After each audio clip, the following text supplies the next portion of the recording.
வயநாட்டிலே அநேக மக்கள் கண்ணீரிலே மூழ்கி கிடக்கிறார்கள். தங்களுடைய வீடுகளை இழந்து, தங்களுடைய உடையர்களை வந்து, சொத்து சம்பாத்தியம் எல்லாவற்றையும் இழந்து வேலைக்குள்ளாக நடுத்தருவுக்கு வந்து விட்டார்கள். இனி எப்படி வாழப்போகிறோம் என்ற கவலை பிழைத்தவர்களுக்கு ஒரு பக்கம், காயமடைந்தவர்களுக்கு பிழைப்போமா என்ற ஒரு பக்கம்.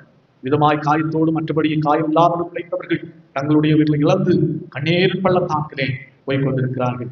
துயரத்தில் இருக்கிற மக்களுக்காக ஒரு விசை ஒரு மனதோடு நாம் யாரும் பாரத்தோடு உள்ளங்களை திறந்து ஆண்டவரை மூழ்கி பார்த்து செல்வோம். கண்ணீரெல்லாம் துடைப்பா,